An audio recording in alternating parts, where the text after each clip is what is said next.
Hey, good morning. Morning. It's Tuesday, July 19th, rolling out of the Open Championship. Pretty darn entertaining, I have to say. Even I was like, if it could just be done with this LIV talk for a minute, I'd really like to watch the tournament because it was pretty exciting. I remember early in the tournament texting you saying, I'll take the two cams in a bundle right now with some serious money. If I can get some money on that. And boy, did that turned out like perfectly. But very entertaining. So here we are, and where's golf headed next? I know you wanted to talk about that. So why don't you take the reins? Well, and actually, unfortunately, it's a sad day here on the Thinking Man Show because the golf season is over. Well, the PGA season is over. Pro golf. Well, PGA Pro Golf, yeah. PGA Pro Golf. Can't quite figure out the concept of having the playoffs after the Super Bowl. Nobody watches it. I mean, nobody cares because by the time you get to the end of the FedEx, you're looking at, you have one or two guys on Saturday and Sunday that can win. And if you're not a big fan of those two guys, you're not watching. So So the Thinking Man Show will get back to teaching people how to think very soon. Yeah. So yeah, it's sad. And the FedEx format has always been bad, FedEx playoffs, and it's not really gotten any better. The points are sort of immaterial. Nobody tracks them. Nobody cares. It's just tiny little field. The whoever goes into the final with the lead gets like a 4-shot advantage or something. You start out four shots ahead. It's significant, but it's interesting, and I know we didn't want to talk about things like this, but I'm just going to bring it out. The PGA Tour was beholden to FedEx and the FedEx money. That's why they moved like World Golf Championships around and moved the FedEx away from football. But yet they're a nonprofit organization, and somehow beholden to FedEx money, they came up with like $170 million or something for their Super Tour. And I'm sorry to digress. I shouldn't have done that, but we're going to be concise and fan-oriented this morning. Golf is over. And what's funny is I was watching Cam Smith, the winner there at the Open, in his interview, and whoever it was said, what are you going to do next? Where do you head next? Where are you playing? Meaning, what's your next tournament? And and then led into the announcers, and you're going to the FedEx playoffs. And Cam was like, I'm going to go there, sure. But the whole tone was that golf's over.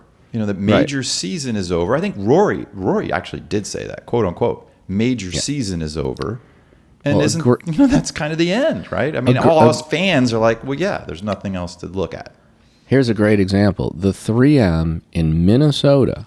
There are 3 guys in the top 50. Three in the top 50, I believe. Nobody's there. Who is going to watch? Who has any interest in watching that event? Which brings us to thank God for the LIV Golf Tour. At least you're going to have some tournament golf with real players coming up in the future. Is the 3M the next tournament for the PGA Tour?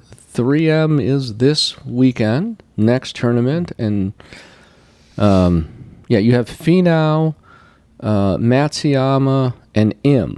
Those are your 3 stars.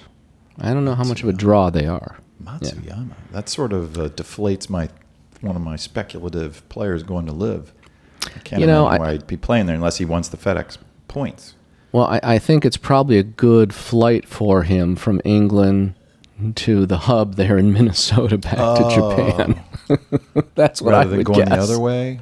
Rather than going the other way. He figures he'll stop in, maybe pick up another cheap win.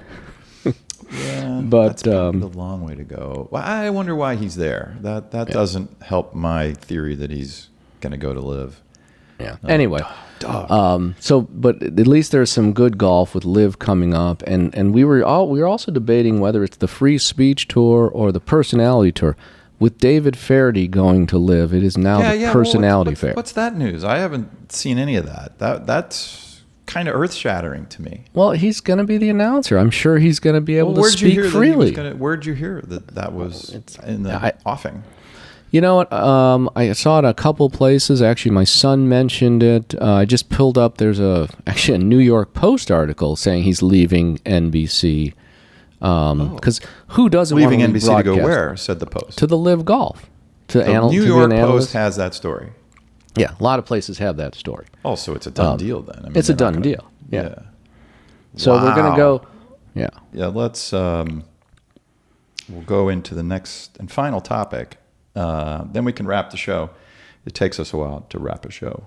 At the end of the Open, an interview session with Cam. After that, actually, the Golf Channel crew, Rich Lerner, Brandel, and Paul McGinley, were chatting, and then it was Rich Lerner who said the following, which was a phrase that I heard multiple times over the course of the week in the run-up and during the tournament. He said, and I'm quoting, "Golf is in crisis. Golf is in crisis." And that hit me hard, and my reaction was, really? What? Well, golf is in crisis? Golf? How is golf any different than it was 6 months ago? You must mean Pro Tour, PGA Tour golf is in crisis, but that's Right. not the same thing as golf. What do you want to say? Well, I was going to say, yeah, the PGA Tour is in crisis because, as Ricky Fowler said, competition is good. Hey, it's always been good, except if you don't like competition. Well, yeah, no monopoly likes competition, right? Yes. So expanding on that crisis, and obviously it has to be the PGA Tour that he meant, but what does that say? So that means that I guess I can't say personally that they're invested in that, those three guys, Lerner, Chamblee, and McGinley, particularly McGinley. I'm pretty confident that he has a different point of view on LIV than do the other two guys. But, they're talking their own book, right? They have a job. They get paid to cover the PGA Tour, and therefore that needs to continue, Right. which, that ties into TV and NBC Sports and Golf Channel and all, and CBS and all the – so they're all in the tank for the Right. status quo because that's where their money is, sure. But meanwhile, back in reality, pick a number. $1 billion just came into the game at the professional level. $1 billion. Yeah.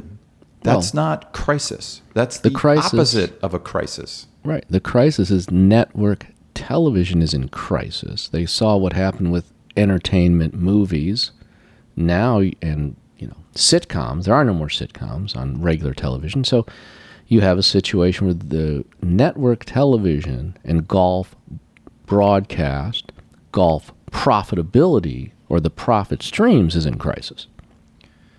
Yeah, their livelihood. Let's just call it that. You never mess with another man's livelihood, Joel. In a bad in a economy. down economy, right? And that's not exactly what he said, but we'll keep it clean. Yes. But what a great line. And we're not going to mention what film that was in because that's not, you don't need to do that. But this concept that $1 billion, let's put that out there and amplify it because I don't know anybody else that's saying it. $1 billion into a sport, of even a giant sport like NFL or NBA, that's a ton of money, a ton. Well, it comes into a mid-level sport like professional golf. It's earth-shattering. It's phenomenal. It certainly isn't a crisis, and so therefore, my next thought immediately when he said that was, so much for growing the game. Golf Channel guys, NBC, PGA Tour, RNA, all USGA, all you guys. What's growing the game? $1 billion comes into the game, and you're saying that the game's in crisis. Give me a break. You mean your little livelihood is in crisis. Fine, I get that. And you're entitled to think that way, of course. But, that's funny. So the game is not in crisis. The game has probably never been healthier at the pro level than it is right now. And if it continues on this track, and to your point, Cam Smith has been rumored to be in negotiations with LIV. We've never said that he was going to go. He wasn't on my list. But wouldn't that be cool? I think he's a pretty cool player.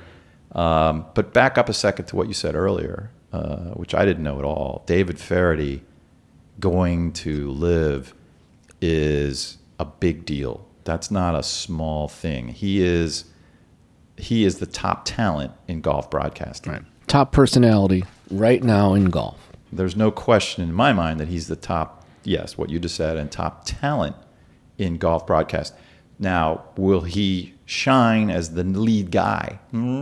That's a different question. He might be better as a second fiddle, right? He needs does he need a counterpart? Who would that be? Don't know that, but he is polished. He's not only been at it a long time, he's got his own one-man show. He's polished. It's a phenomenal move by Greg Norman, if it comes true, and it sounds like it is. Another phenomenal move. You sit back and watch this whole thing from a business perspective, and it's like, wow, the CEO of LIV has run the table with his competitors, just running the table. So amazing. Great job, Greg Norman. Don't make us look stupid. Yeah, and my don't blow it. Right, and my last comment, going back to, they keep running the same playbook, they keep doing the same things over and over again. Last night on Golf Central, they had Tiger on for 10 minutes when he didn't make the cut, talking about his Friday and going over the bridge. Is Tiger still a ratings bonanza? I don't think so. So I think they keep doing the same thing, and they wonder why they're losing the game. Go ahead, give it a final comment. We do struggle to wrap things up. Indeed. So I think the next time we shoot, which hopefully will be shortly, there's a few things that we want to cover. So stay tuned. Some other big issues. I'll tease it a little bit and saying we thought about today bringing Jordan Spieth into the conversation, and probably not in a way that you'd be thinking that we would. But boy, I found that to be a very fascinating way of thinking about Jordan Spieth in today's environment. So we'll leave that for next time. And until then, I'll sign off. Dr. Darkstar, you want to add any parting comments? No, we will do a speculation show. I think those are fun. Yeah, those are fun. All right, well, good. Well, that'll do it for today. Great. That's all for this video. For Dr. Darkstar and me, thanks for watching. This is a show about finding logical conclusions, and we appreciate you coming along with us. We'll be adding episodes as fast as we can. There's certainly no shortage of things going on in this world.